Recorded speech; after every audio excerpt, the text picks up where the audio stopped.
Friends, क्या आपको लंबे तौर से पेट की दिक्कतें बनी हुई हैं? आपका अल्ट्रासाउंड, एंडोस्कोपी सारे टेस्ट नॉर्मल आ रहे हैं। आपको सीने में भारीपन बना हुआ है, पर चेस्ट एक्सरे, ईसीजी में कुछ भी नहीं आ रहा है। आप सांस ले रहे हैं पर आपकी सांसें अटकी हुई हैं, ऐसा लग रहा है कि वो फेफड़े तक जा भी नहीं रही है। तो आपको एक एंजाइटी डिसऑर्डर भी हो सकता है। फ्रेंड्स, मैं आपका दोस्त हमसफर डॉक्टर प्रियदर्शी श्रीवास्तव आज फिर आया हूँ आपके सामने एंजाइटी डिसऑर्डर रिलेटेड एक नया वीडियो लेकर। मैं एक consultant neuropsychiatrist, de addiction specialist and sexologist हूँ और लखनऊ शहर में पिछले 8 साल से प्रैक्टिस कर रहा हूँ। आज हम और आप एक इंटरनेशनल मूवमेंट का हिस्सा बनने जा रहे हैं, जिसमें हम मानसिक रोग के प्रति जो स्टिग्मा है उसको जड़ से ख़त्म करने की कोशिश कर रहे हैं। जैसा कि हमने पिछले वीडियो में एंजाइटी डिसऑर्डर को लर्निंग थ्योरीज के लेंस से देखा, इस वीडियो में हम एंजाइटी डिसऑर्डर को एक विशियस साइकिल के रूप में समझने की कोशिश करेंगे। इस साइकिल का नाम है एंग्शियस अवॉइडेंस साइकिल। इस साइकिल के हिसाब से जब हम किसी भी एंजाइटी वाली सिचुएशन को डील नहीं करते हैं, उससे दूर भागते हैं, उसे अवॉइड करते हैं, तब हमारे अंदर एक एंजाइटी डिसऑर्डर का डेवलपमेंट हो जाता है। किसी भी एंजाइटी साइकिल की शुरुआत एक ट्रिगर से होती है। ट्रिगर क्या होता है? ट्रिगर बेसिकली एक ऐसी सिचुएशन होती है जो हमारे बॉडी का फियर सेंटर होता है, एमिगडाला, उसको सिग्नल भेजती है कि हम खतरे में हैं। हर आदमी का ट्रिगर अलग अलग हो सकता है। किसी आदमी के लिए लिफ्ट में चढ़ना एक ट्रिगर हो सकता है, किसी के लिए एक कुत्ते को देखना ट्रिगर हो सकता है।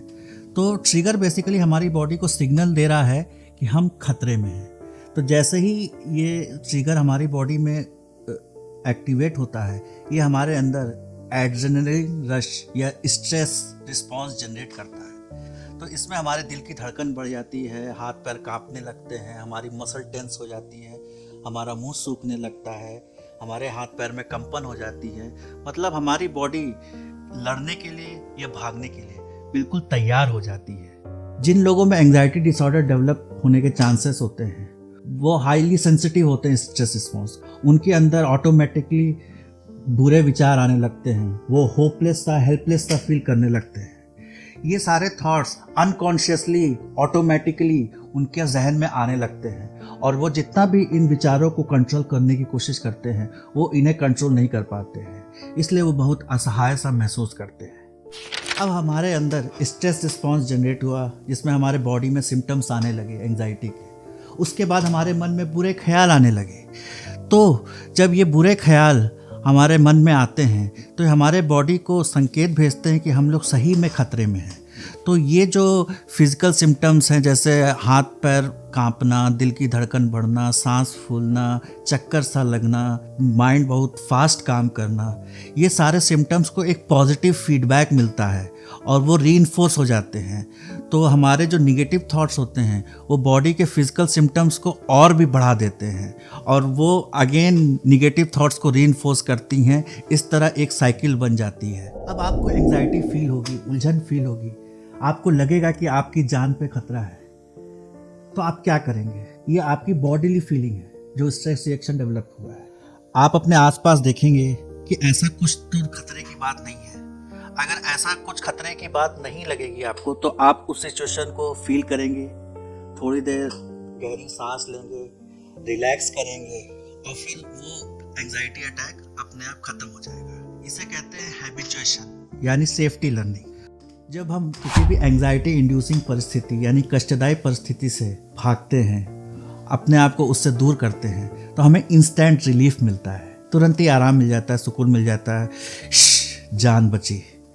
पर ये लॉन्ग टर्म के लिए क्या होता है कि हमारे फियर सेंटर एमिगडाला, जिसने ये स्ट्रेस रिस्पॉन्स जनरेट किया, उसको सिग्नल भेजता है कि क्योंकि हम इस परिस्थिति से भागे, ये सही में बहुत ही खतरनाक परिस्थिति थी, ये हमारे लिए जानलेवा भी हो सकती थी, हमारे लिए खतरे का संकेत था।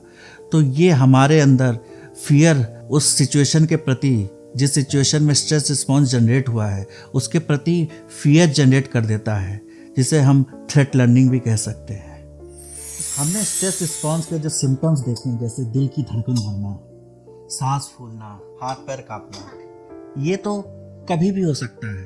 जैसे आप किसी दिन सुबह ऑफिस गए, आपने ज़्यादा कॉफ़ी पी ली, या आप ऑफिस आपका 4th फ्लोर पे है और आप दौड़ के सीढ़ी चढ़े, तो इन सब सिचुएशन में भी आपके दिल की धड़कन बढ़ जाएगी, आपकी सांस फूलने लगेगी। जिन लोगों के लाइफ में बहुत स्ट्रेसेस रहते हैं या जो लोग एंजाइटी डिसऑर्डर के लिए प्रोन होते हैं, वो ये सब फीलिंग्स को एक एंजाइटी रिस्पॉन्स जो हमारे लिए खतरा है उससे कोरिलेट कर लेते हैं और वो लोग ऑफिस ही अवॉइड करने लग जाएंगे। उन्हें सही में लगता है कि उनके साथ कुछ बुरा होने वाला है और वो इससे कोप अप नहीं कर पाएंगे।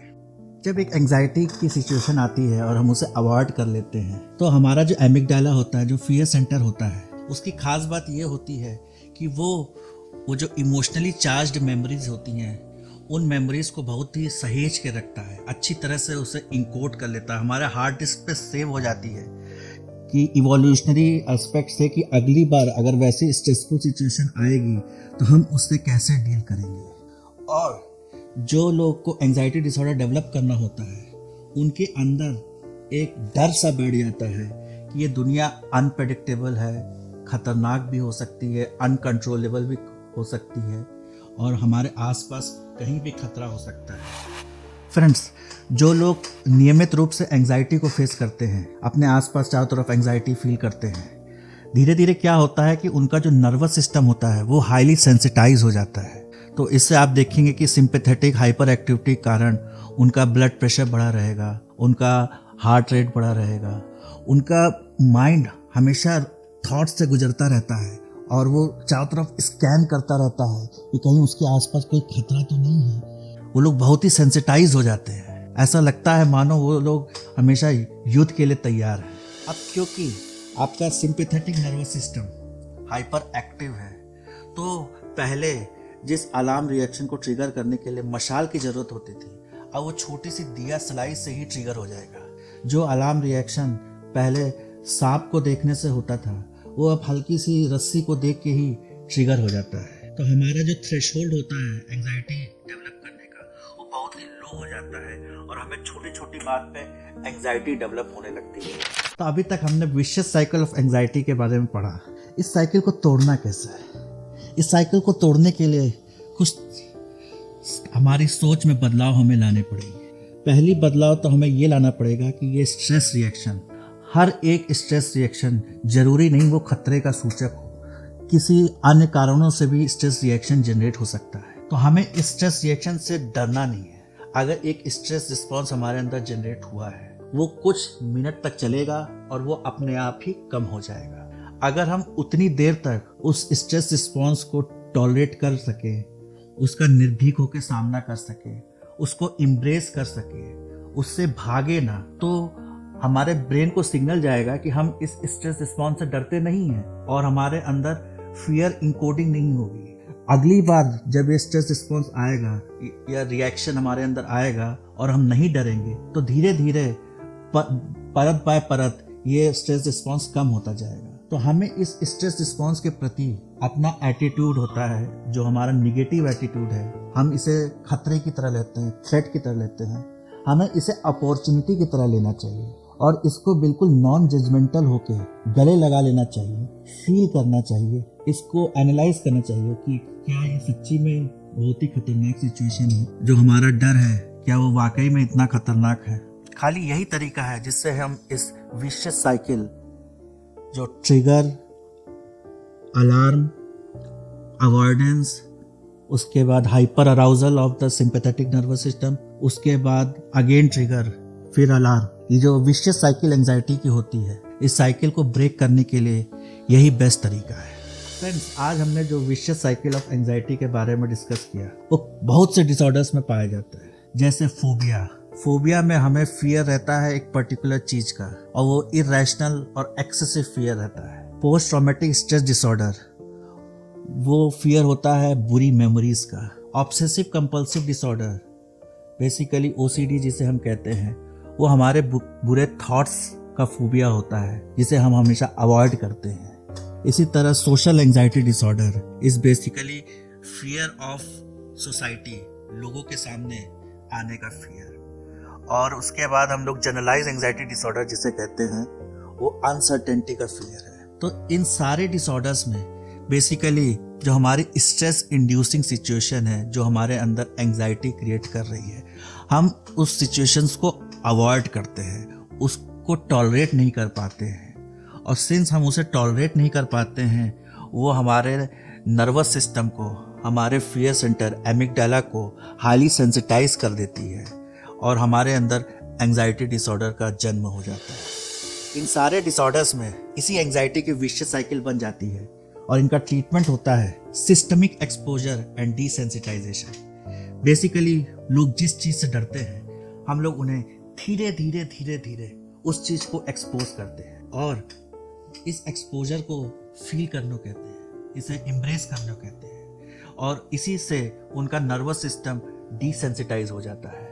किसी को अगर ओसीडी में गंदगी का डर है तो उसे हम लोग धीरे धीरे डर्ट को एक्सपोज करते हैं और उसके डर को ख़त्म करते हैं। किसी को अगर बिल्ली का डर है तो हम पहले उसे बिल्ली की फ़ोटो दिखाएंगे, फिर धीरे धीरे उसको बिल्ली के पास ले जाएंगे। तो इस तरह से हम लोग थेरेपीज करते हैं, जिसमें जो साइकोलॉजिकल थेरेपीज होती हैं एंजाइटी डिसऑर्डर की, जो हमें हेल्प करती हैं फेस करने की, अपनी एंजाइटी को फेस करने के लिए।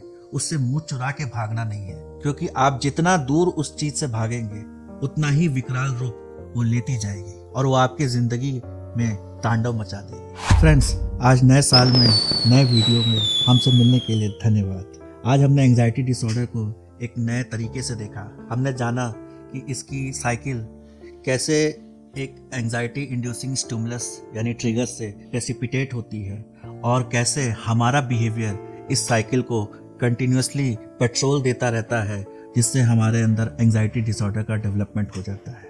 सबसे इम्पॉर्टेंट ये है कि आपको खुद में या अपने प्रियजन में किसी में भी अगर आपको एंजाइटी के सिम्टम्स या डिसऑर्डर के सिम्टम्स लगे तो कृपया करके उसे हाथ पकड़ के किसी साइकेट्रिस्ट के पास अवश्य ले जाएं।